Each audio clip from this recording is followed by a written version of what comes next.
Welcome to In the Field Audio Bible's Easter mini-series, The Kiss, the Cross, and the Crown. My name is Christy, your host for this second episode called The Lamb Surrenders, Jesus' Arrest at Gethsemane. Over these 7 episodes, we will journey through the final days of Jesus Christ, from the moment of Judas' betrayal to Jesus' glorious ascension. Tonight, we continue that journey, following Jesus and his arrest in the Garden of Gethsemane to his trial before the Sanhedrin, a night that was far from over. The night was heavy with sorrow. A full Passover moon bathed the Mount of Olives in pale light, casting long, twisting shadows along the rocky ground. The olive trees of Gethsemane stood like solemn witnesses to what was unfolding, their gnarled branches swaying in the cool breeze. The scent of damp earth and crushed leaves filled the air, mingling with the distant hum of Jerusalem beyond the valley. Moments before, Jesus had been on his knees in prayer, his forehead pressed to the earth, his body trembling beneath the weight of what lay ahead. His sweat had fallen like drops of blood, his whispered pleas carried by the wind. Father, if you are willing, take this cup from me, yet not my will, but yours be done. The agony had been overwhelming, not just at the thought of physical suffering, but at the coming separation from the Father, the weight of sin pressing upon him like a crushing stone. And now, as he rose to his feet, his heart steady though sorrowful, the moment had come. The faint glow of approaching torches flickered through the trees. Footsteps echoed over the uneven ground. The quiet of the ground was shattered by the rustling of armor, the clinking of swords, and the murmured voices of men who had come to take him away. Judas Iscariot led them. His face was partially hidden by shadows, but Jesus could see the hesitation in his steps, the way his breath quickened. Their eyes met. Jesus saw everything. Judas's turmoil, his guilt, the battle waging inside him even now. Yet the betrayer pressed on, closing the space between them, leaning in to press a kiss upon his master's cheek. Rabbi, Judas whispered. Judas, Jesus murmured, his voice gentle, his eyes searching. Do you betray the Son of Man with a kiss? Judas flinched, but said nothing. The moment stretched thick with unspoken sorrow.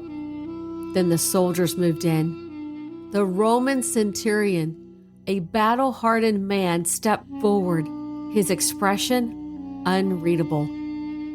He had seen many enemies of Rome brought before him, zealots, rebels, men who fought and died screaming for freedom. But this man, Jesus of Nazareth, stood before him without fear, without resistance. Jesus of Nazareth, the centurion commanded, his voice firm, accustomed to being obeyed. I am he, Jesus answered. At those words, a force unseen yet undeniable swept through the garden. The soldiers, men trained for war, men who had stood against enemy legions, staggered backward as if struck by an invisible wave. Some lost their footing, others fell to the ground. Their torches flickered wildly, and for a breathless moment there was silence. Judas stepped back, his heart pounding. He had expected this to be over quickly, expected Jesus to be just another prisoner dragged away like any other man, But Jesus was not just any man. The centurion narrowed his eyes, stepping forward again. He had his orders. And yet, something about this prisoner unsettled him. Then, a flash of steel, a sudden cry. Peter, unable to contain his desperation, lunged forward, his sword slashing through the air. A scream followed as Malchus, a servant of the high priest, clutched his ear, blood spilling through his fingers. The soldiers tensed, gripping their weapons, ready for the battle they had anticipated. The temple guards stepped forward, murmuring among themselves. This is what they had expected, resistance. And yet, enough! Jesus' voice rang out commanding, yet full of sorrow. He turned to Peter, his eyes both firm and pleading. Put your sword away. Shall I not drink the cup the Father has given me? Then, Jesus did something none of them expected. He reached toward Malchus, his fingers brushing the wound. The pain vanished. The flesh was made whole, the blood gone. The soldiers exchanged uneasy glances. What kind of man heals his enemies? Yet, duty overruled wonder. The centurion gave the signal and the soldiers seized Jesus, binding his wrists tightly with rope. Rough hands pulled him forward. His shoulders ached, his body already weary from the hours of prayer, from the weight of what was to come. Yet he did not fight. He did not resist. As they led Jesus from the garden, the disciples scattered into the night. Fear overtook them like a rising flood, washing away their resolve. Peter hesitated, torn between loyalty and terror, then disappeared into the darkness. Only John lingered at a distance, watching. The Roman soldiers with Jesus descended from the Mount of Olives, moving swiftly through the Kidron Valley. The night air was thick with the sounds of marching feet, the rustle of armor, the quiet murmurs of the soldiers as they led their prisoner toward the city. Jerusalem lay ahead, its gates looming like the mouth of a beast ready to swallow him whole. They moved swiftly past the sleeping houses, past the temple walls that now loomed above them in the distance. Their destination was the house of Annas, the former high priest, a man of great influence, a master of politics within the Sanhedrin.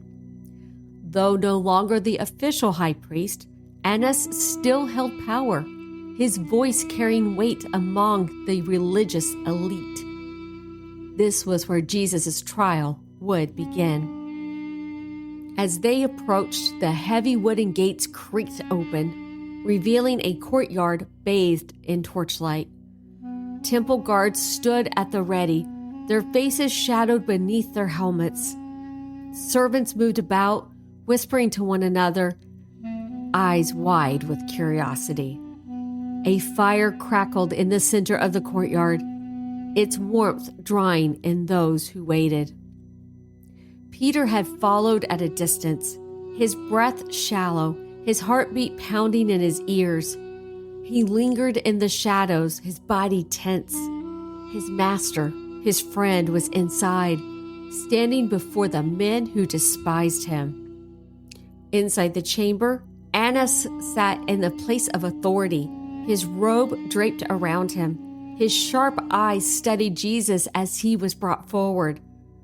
Annas' expression was unreadable, but there was a quiet satisfaction in the way he leaned forward, as if he had been waiting for this moment. Jesus stood before him, his hands bound, his face illuminated by the flickering torchlight. Despite the circumstances, he did not appear defeated. There was no fear in his eyes, no desperation. He stood calmly, his presence filling the room like an unspoken challenge. Annas cleared his throat, glancing at the other priests who had gathered in the dimly lit room. Some of them shifted uncomfortably. Others watched with cold interest. "Tell us," Annas said at last, his voice measured. "By what authority do you teach these things? Who has given you this power?" Jesus lifted his gaze, meeting the high priest's eyes. His voice, when he spoke, was steady, unwavering. "I have spoken openly to the world," he said. "I always taught in synagogues or at the temple, where all the Jews come together. I said nothing in secret. Why do you question me? Ask those who heard me. Surely they know what I said." A murmur spread through the room. Some of the priests exchanged glances. Others frowned. This was not the response they had hoped for. Then, suddenly, a temple guard stepped forward and struck Jesus across the face with the back of his hand. The sharp crack of the blow echoed through the chamber. The room fell silent. Jesus' head had snapped to the side, his cheek stinging from the impact. A slow red mark began to form where he had been struck. Yet he did not lash out. He did not curse the man who had hit him. Instead, he turned his gaze back to the guard. His eyes filled not with anger, but with sorrow. "If I said something wrong," Jesus said, his voice calm despite the pain, "testify as to what is wrong. But if I spoke the truth, why did you strike me?" The words hung in the air like a challenge, pressing upon every heart in the room. The guard hesitated, his fingers tightening into a fist at his side, but he did not strike again. Annas pierced his lips. He had seen enough. This man would not be easily broken, not with words, nor with blows. He turned to the guards. "Take him to Caiaphas." The soldiers moved quickly, grabbing Jesus by the arms and leading him away. The priests watched as he was taken from the chamber, their expressions a mix of frustration and unease. He had not cowered. He had not begged. He had stood before them with a strength they could not understand. As Jesus was led back through the courtyard, Peter remained hidden in the shadows. His breath came in short, panicked bursts. His heart ached at the sight of his master, yet fear held him in place. And then, "You were with him, weren't you?" A servant girl had seen him. Her voice was sharp, accusing. Others turned toward him, eyes narrowing. The fire crackled, illuminating his face. Peter swallowed hard. His lips trembled, and then, before he even knew what he was saying, the words spilled out, "I don't know him." And the night was far from over.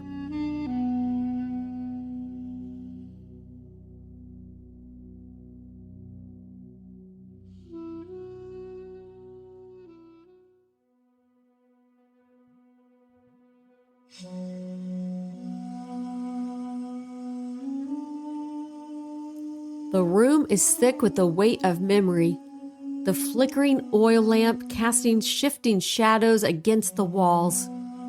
The four men, Matthew, Mark, Luke, and John, sit at a heavy wooden table, their parchments unfurled before them, quills poised.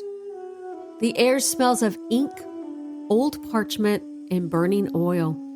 There is a sacredness to the moment, as if time itself has slowed, allowing them to relive the night that changed everything. Mark is the first to speak, his voice edged with urgency. "It happened so fast," he says, shaking his head, as if he can still feel the pulse of that chaotic night. "One moment, we were in the garden, exhausted, but together. The next, torches were cutting through the darkness, soldiers closing in. His quill scrapes against the parchment as if he writes quickly, capturing the raw energy of the moment. Judas was at the front, leading them. His lips pressed together. It was like something out of a nightmare. Matthew watches Mark for a moment, nodding in agreement. It wasn't just soldiers, he added, tapping his fingers on the table thoughtfully. There were temple guards, men sent by the chief priests and elders. They came with swords and clubs as if Jesus were some kind of criminal, his quill moving with careful precision. And yet, Jesus, he didn't run. He didn't fight. His voice softens. He stepped forward. John exhales slowly, his eyes distant as he recalls the moment. Yes, he murmurs, his fingers tightening around the quill. He asks them, "Whom do you seek?" His voice drops low, reverent. And when they answered, "Jesus of Nazareth," he said, "I am he." He looks at the others, his expression unreadable, and they fell, all of them. A hush settles over the room. Even now, the power of those words lingers. Luke finally speaks, ever the observer, his voice tinged with both awe and sorrow. Even in that moment, he was in control, he says, dipping his quill in ink. But what struck me most was what came next. He begins writing again, his script steady, deliberate. Peter lashed out. He struck the high priest's servant, Malchus. His voice softens, and yet Jesus, he healed him. Matthew glances up. He didn't have to, he muses. Malchus was with the men who came to take him away. But Jesus still reached out, even knowing they would bind his hands in just moments. Mark lets out a breath, and then he says, voice lower now, "We ran." He presses his lips together, shame flickering in his eyes. "We were terrified." He shakes his head and writes faster, recording how the disciples fled into the night, the fear gripping their hearts. "One of us, a young man, just wearing a linen garment, was grabbed." He hesitates, but he slipped away. The others exchange glances, recognizing the unspoken truth. Mark is likely talking about himself. John clears his throat. And Jesus, he continues, bringing them back to the center of the story. Jesus allowed himself to be taken. He meets their eyes one by one. He didn't resist. He didn't call down angels. He surrendered. The room is still for a moment. Then, slowly, the sound of quills scratching against parchment resumes. Matthew sighs, rubbing his temple. They led him first to Annas. He frowns. A shadow trial before the real trial. His fingers tighten around the quill. Annas wasn't even the high priest anymore, but he still held power. He begins writing again, recounting how the soldiers dragged Jesus through the darkened streets of Jerusalem, the echoes of their footsteps bouncing off stone walls. John, who had been there, adds in a quiet voice, "He was interrogated immediately." His hand moves over the parchment. Annas wanted to know about his disciples, about what he had been teaching. He was trying to find something, anything to use against him. Luke shakes his head, and when Jesus answered, John's eyes darkened. I have spoken openly to the world, he told them. I have said nothing in secret. Ask those who heard me. He glances at the others, a slight edge in his voice. He wasn't playing their game. Jesus had no fear. Mark leans forward, and that's when it happened, wasn't it? He clenches his jaw. The guard. John nods solemnly. One of the temple guards stepped forward and struck him across the face. His quill pauses mid-stroke, the weight of the moment pressing down. Is that how you answer the high priest? The man spat at him. He exhales slowly, but Jesus didn't flinch. He just looked at them and said, if I have spoken wrongly, bear witness to the wrong. But if I've spoken rightly, why do you strike me? A silence falls over them, broken only by the distant crackling of the oil lamp. Matthew finally speaks, his voice hushed. And Annas sent him to Caiaphas. He leans forward, bracing his forearms on the table. This was just the beginning. Luke watches him carefully. Yes, he says, voice low. And Peter was just outside, wasn't he? John sighs. Yes. While Jesus was inside facing Annas, Peter was outside, warming himself by the fire. He hesitates, the weight of what is coming pressing down on all of them. John says, and soon he would deny him. The room feels heavier now, as if the story itself is pressing down on their chests. The night is growing darker in their account, the betrayal deeper, the loneliness of Jesus more profound. Matthew exhales, rolling his shoulders back as if trying to shake off the sorrow. We must continue, he says, glancing at the others. Every detail matters. The world must know. Mark nods, jaw set. We tell it exactly as it happened. Luke grips his quill tighter. Every moment, every word. John straightens, his expression unwavering, because this is the truth. And with that, the four men return to their writing, their hands moving steadily over parchment, recording the night that would change the world forever.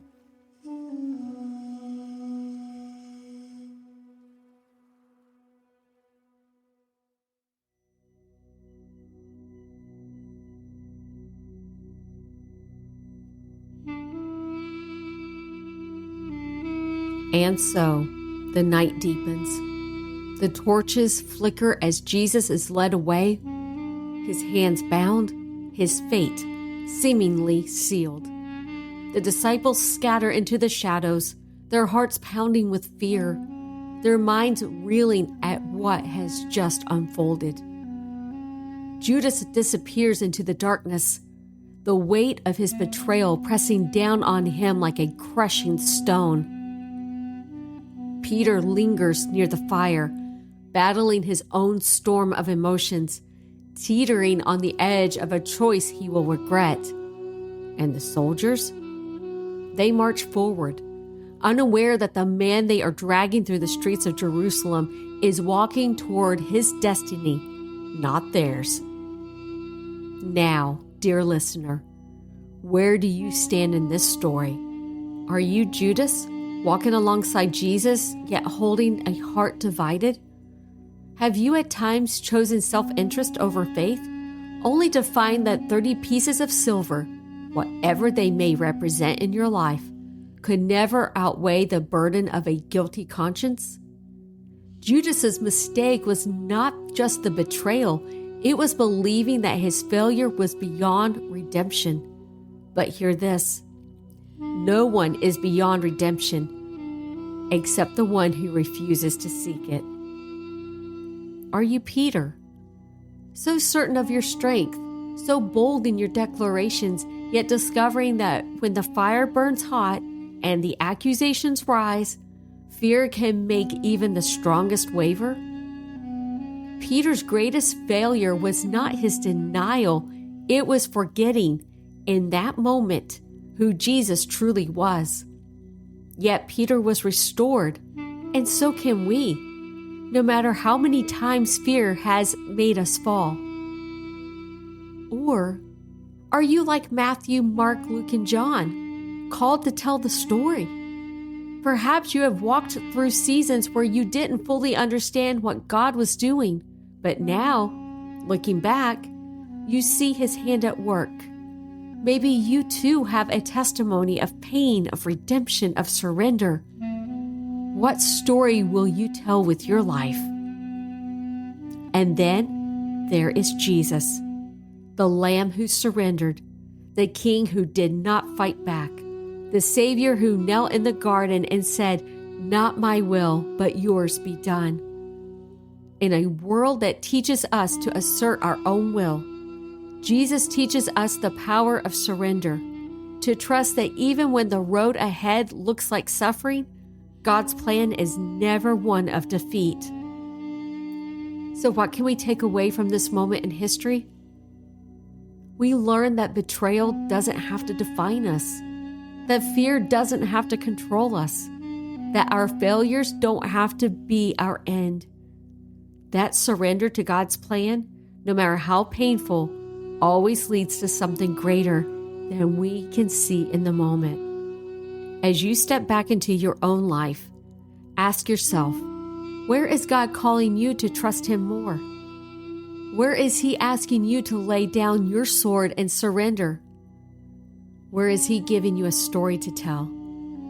The night of Jesus' arrest was not the end. It was the beginning of the greatest victory the world has ever known. Thank you for joining me tonight as we journeyed through this second episode of The Kiss, the Cross, and the Crown. I pray that you carry these reflections with you into your day, into your week, and that you find strength in knowing God is with you in every trial, every temptation, and every step of obedience. If this time in God's Word has encouraged you, take a moment to share it with someone who might need it. And be sure to join me next time as we continue walking from Judas's kiss to Jesus' ascension, learning, growing, and staying faithful in the field of life. Until next time, may you find peace in the quiet, trust in God's call, and rest in His unchanging love.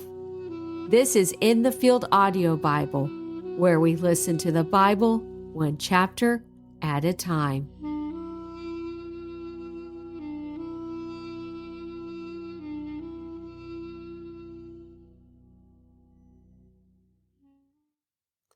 Thank you for listening to The Kiss, the Cross, and the Crown, brought to you by In the Field Media, a nonprofit ministry dedicated to sharing the message of faith through the spoken word with In the Field Audio Bible, uplifting worship on WFWR, In the Field Worship Radio, and inspiring Christian programming on In the Field TV.